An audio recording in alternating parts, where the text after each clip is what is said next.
নমস্কার দর্শক বন্ধুরা, সবাই কেমন আছেন? আশা করি ভগবান শ্রীকৃষ্ণের কৃপায় আপনারা ভালো আছেন, সুস্থ আছেন। দর্শক বন্ধুরা, আজকে আমি স্ক্রিনে যেই হাতটি দিয়েছি এই হাতটিকে আপনারা ভালো করে দেখুন এবং আপনি আপনার নিজের হাতের সাথে মিলাতে থাকুন। আজকে আমি আপনাদেরকে শেখাবো বা দেখাবো যে কাদের বিয়ে হয় না বা কাদের বিয়ে হলে তারা বিবাহিত জীবনে সুখ শান্তি পায় না বা বৈবাহিক জীবনে তাদের ডিভোর্স বা চরম অশান্তির দিকে যায়। চলুন এক নজরে আমরা সেই জায়গাটাকে দেখে নেব, অ্যানালাইসিস করে নেব বা সেই জায়গাটা কোথায় দেখলে আমরা পাবো সেটা দেখে নেব।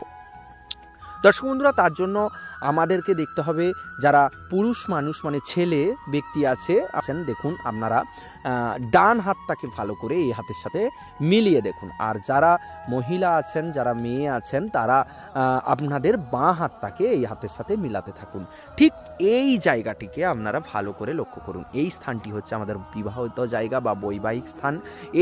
এই রেখাটি হলো আমাদের বিবাহ রেখা। আর এই রেখাটি যদি উপর দিকে হেলে থাকে, কনিষ্ঠ আঙুলের দিকে যায় কিংবা নিচের দিকে এসে ঠিক আমাদের এই হৃদয় রেখাকে এসে যদি মানে টাচ করে দেয়, সেক্ষেত্রে কিন্তু আমরা কিন্তু বিবাহিত জীবনে মানে চরম অশান্তির দিকে যাই বা বিবাহ হলেও কিন্তু সেই জায়গায় আমাদের ডিভোর্স হয়ে যায়।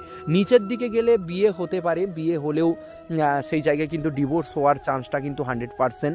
আর উপরের দিকে যদি যাই, কনিষ্ঠা আঙুলের দিকের তৃতীয় পর্বের দিকে যাই, তাদের কিন্তু বিয়ে হয় না সচরাচর।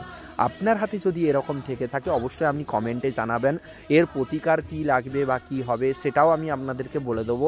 স্ক্রিনে নাম্বার দেওয়া আছে, আপনারা যোগাযোগ করতে পারেন। অনলাইন কনসালটেন্ট নাম্বার খোলা আছে, আপনারা যোগাযোগ করতে পারেন। চলুন, এই ধরনের ভিডিও আমার চ্যানেলে বেশি বেশি পেয়ে যেতে আমার চ্যানেলটিকে সাবস্ক্রাইব করে রাখতে পারেন। আর অবশ্যই সবার প্রথমে ভিডিও আপনার ফোনে পেয়ে যেতে পাশে থাকা নোটিফিকেশনের অল বোতামটিকে অন করে রাখবেন। যারা অলরেডি এই চ্যানেলটিকে সাবস্ক্রাইব করে রেখেছেন তাদেরকে আমার তরফ থেকে অসংখ্য অসংখ্য ধন্যবাদ।